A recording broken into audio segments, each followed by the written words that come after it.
What's up mga kahigang? Gusto mo ba magkaroon ng smartwatch sa may mga features guys sa Apple Watch o Galaxy Watch na worth 15,000 pesos pataas? Yun nga lang hindi pasok sa budget natin. Pero itong smartwatch na i-unbox natin ngayon. May mga features guys sa mga mamahaling smartwatch at 3 times na mas affordable. Ito ang Amazfit Active 2 Smartwatch. Yung link nito, nasa pin comment lang sa baba. I-check nyo lang dyan. Okay, nasa ilalim yung opening nito. Yan. Buksan natin dito. Tapos, hilahin lang natin palabas. Yun. Tapos, slide natin tong box. Nandito kagad yung Amazfit Active 2. Okay, lagay muna natin dito sa gilid. Ito na yung manual. Yan. Charging dock. Pakita natin sa camera ng malapitan. Amazfit. Tapos Type-C na rin to. Sa inyong port. Ayun. So wala tong kasamang Type-C cable para makatipid din sila sa production cost. Kasi ginagamit naman natin yun sa mga smartphone natin yun. Pwede nyo gamitin dito. Okay, tabi muna natin yung iba. Yun nakalagay. Discover Amazing. Okay, tanggalin natin. Round display, parang Samsung Galaxy Watch na may premium stainless steel na frame. Classic look yung dating niya, napaka-social tingnan. Tsaka tamang-tama lang yung size niya, hindi din bulky, hindi din malaki, or hindi din maliit. Ito na mismo yung Amazfit Active 2. Bali yun nandito sa atin ngayon, ito yung standard variant. Yung premium variant, may leather na strap, tapos sapphire yung glass. Pero itong standard, glass din yung screen niya. Parang ang dome oh. Pakita natin ng malapitan sa camera. May konting curves din yung screen niya. Ganda. Tapos solid na stainless steel yung frame niya, kaya napaka-premium hawakan. Tapos makikita naman natin dito sa left side, yan, yung speaker niya. Dito naman sa right side, andito yung main menu button, power button. Tapos microphone, tsaka yung workout button. So yun nga, may microphone to kasi meron tong Bluetooth calling. Mamaya susubukan natin yon. Tapos dito naman sa likod, yan, nandito yung mga sensors niya. Grabe ang dami oh. Full pack yung mga sensors niya. Tapos yan, nandito yung charging pin. Bale, charge lang to ng 1 hour and 40 minutes. Kaya na nitong tumagal ng up to 14 days. 7 days naman pag average use. Tapos breathable na rin yung strap niya, yan. Kaya hindi kayo manggigitata pag nagwo-workout kayo, no? Pwede nyo din naman palitan yung strap niya since quick release na, yan. Yung quick release na hook. Yan o, pwede nyo palitan. Basta ilalagay ko na lang yung mga available na strap nito sa pin comment sa baba. I-check nyo lang dyan. Okay, on na natin to mga kaigang. Hold lang natin to power button sa taas. Yan. So yan, may magpapakitang QR code dito. Yan, scan nyo lang gamit yung Zepp app. Okay, punta tayo dito sa Zepp app. Make sure naka-on yung Bluetooth tsaka location nyo. Dito sa Zepp app, yan, tap nyo lang tong device. Add device. Tapos tap nyo tong watch. Yan, scan lang natin yung QR code dito. Tapos may prompt dito sa watch, no? Yan, check lang natin. Boom, yun, nakalagay na dito sa app. Done. Okay, mamaya balikan natin tong Zepp app. Dito muna tayo ngayon sa Amazfit Active 2. So, ito na mismo yung default watch face ng Amazfit Active 2. Ang ganda ng blocks, oh. Bali, naka 466 by 466 AMOLED display na to na may 2000 nits brightness. Tapos, hold nyo lang yung screen kung gusto nyo palitan ng watch face. Yan, check natin. Same din, parang kanina. Naging orange lang. Ito, bagay, oh. Analog. Nice. Ganda oh. Pag nag-swipe left ka naman yan, makita natin dito yung readiness. Parang ito yung summary ng health mo, no? Tapos yan, nandito yung steps, minutes, stand. Tapos yan, nandito yung weather natin. Bali, animated to. Medyo makulimlim ngayon, kaya nakalagay dito, cloudy yung animation niya. Tapos pag tinap natin to, yan, makikita natin yung mga additional information. So yung AI niya yung magde-determine kung okay ba mag-workout. Nakalagay dito, at risk. Yung outdoor workout kasi baka umulan. Tapos yung UV weak kasi nga makulimlim. Yung fishing nakalagay meron pa dito oh, at risk. Ito yung maganda oh para sa mga may sasakyan o may motor. Ibig sabihin maliit yung chance na umulan kaya maganda mag car wash ngayon. Pero hindi ko lang gets dito bakit at risk yung outdoor workouts kasi good naman yung car wash dapat hindi at risk yung workouts dito. Anyway, sana i-update nila to no. Tapos pag nag-swipe down ka pa yan makita mo yung forecast. So kompleto yung information dito. Tapos pag mag-swipe left pa tayo yan makita natin yung heart rate. Uy, ganda ng animation talaga nito. Okay, next. So yan, nandito na yung workout. Pag mag-swipe right ka naman yan, makita natin dito yung app widgets. So nangunguna yung Zepp Flow. Ito yung ChatGPT niya, no? Mamaya tatry natin yan. Tapos nandito yung music player, weather, yan. Readiness. So parang parehas lang kanina, no? So pwede nyo na i-customize yan. Tap nyo lang to. Yan, kayo na bahala mag-arrange dito kung ano yung gusto nyo ilagay dyan. Tapos pag mag-swipe up naman tayo, yan, makita natin dito yung notifications. Pag mag-swipe down naman tayo, nandito yung quick settings. Dito sa settings yan, familiar na kayo dyan kasi same lang din sa phone natin. Except dito, yan, sleep mode. So, hindi siya pa ilaw-ilaw, no, pag matutulog na kayo. Tapos theater mode, so parang ganun din. Tapos, yan, may AOD or always on display kasi naka-AMOLED nga to. Tapos, pag press naman natin tong upper button, yan, mapupunta tayo dito sa main menu. Bali, ito yung default na menu view niya, parang sa Apple Watch tsaka Galaxy Watch. Yan, no? Uy, ang smooth, oh. Kita nyo naman, oh. Ooh. Pero palitan muna natin yung menu view niya para makita natin yung mga pangalan ng app. Yan, punta tayo dito sa settings. Tapos, preference. Punta kayo dito sa app view. Yan, by default, naka-grid view siya, no? So, gawin natin list.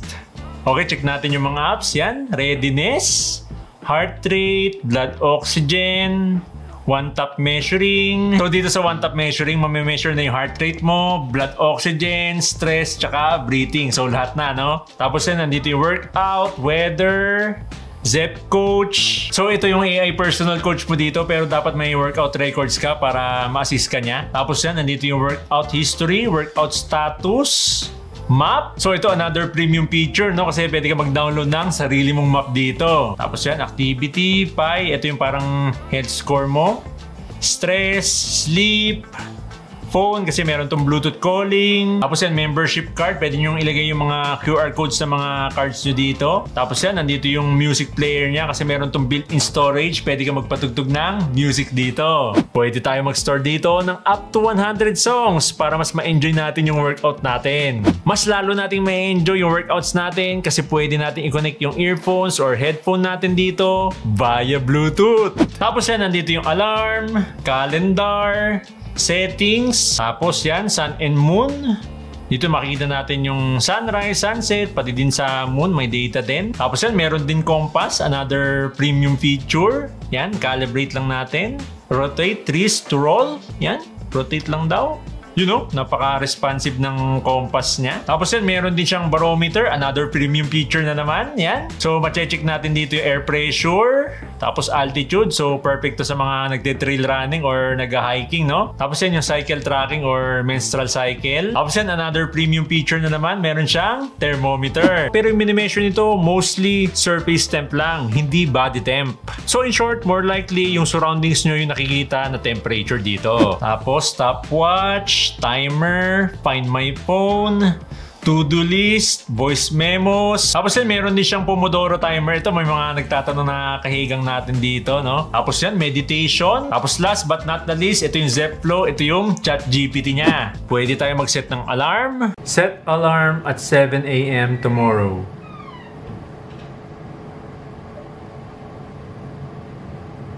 Done. Alarm is set for 7 a.m. Mag-set ng timer. Set timer for 5 minutes.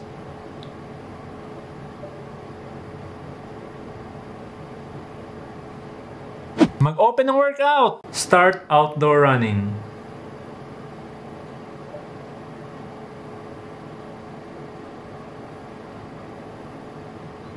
Start workout. Or kahit magtanong tungkol sa mga bagay-bagay. Recommend 5 action movies.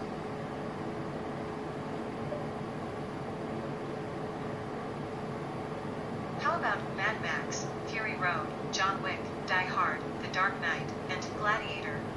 Tsaka napansin ko sa interface niya, napaka-smooth, no lag. Oh, wala silang sinabing screen refresh rate pero parang equivalent na sa smartphone, no? Ngayon, check naman natin yung mga workouts niya, lalo na yung mga common sa atin kasi meron tong 160 plus workout modes. So yan, punta tayo dito sa workout. So yan, nangunguna yung pinaka-common sa atin, no? Outdoor running, tapos walking, free training, high rocks, strength training, treadmill, yan, common din to. Outdoor cycling, yan, yung mga nagra-rides. Indoor cycling, pool swimming, track run, climbing, yung mga nag-hike, elliptical, rowing, yoga, jump rope, tennis. Tapos kung bitin pa kayo dyan, yan, tap nyo lang tong more workouts. May mga iba't ibang category ng mga workout dito. So check natin yung mga pinaka-common sa atin. Yan, swimming, cycling. So yan, kompleto yung cycling dito. May e-bike pa. Tapos yan, meron din dance. Check nga natin tong dance. Ballet, belly dancing. Yan, Zumba. Ayan, madalas din sa atin to. Common no? Zumba. Meron din combat sports. Yan, check na natin. Kendo, karate, boxing. Yan, yung mga common sa atin. Meron din judo, wrestling. Tapos syempre yan, meron din ball workouts. Tennis, yan, common din sa atin. Soccer, basketball, yan, lalong-lalo na basketball, no? So pag nag-start tayo ng workout, may maririnig tayong prompt kasi meron tong built-in speaker. Start workout.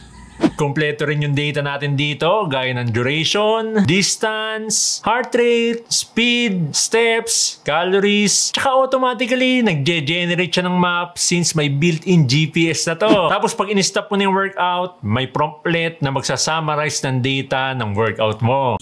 Workout completed. During this workout, distance 0.08 kilometers. Average speed 2.99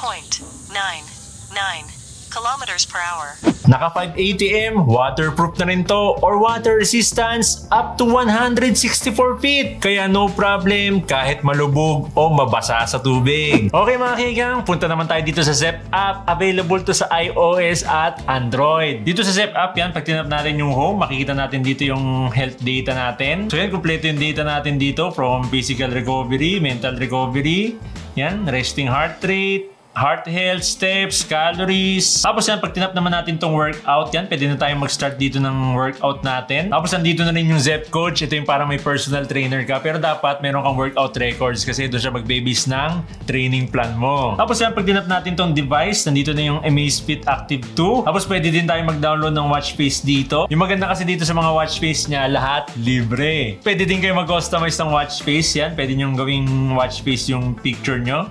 Dito sa portrait watch face, tap nyo lang yan. Pero this time mga kaigang, pili tayo ng watch face, no? You know, animated na watch face. Kita nyo naman, no? Napaka-smooth ng animation. Pero syempre, para mas makatipid tayo sa battery, no? Pili tayo ng static lang. Ito, bagay na bagay dito. Ang ganda, oh.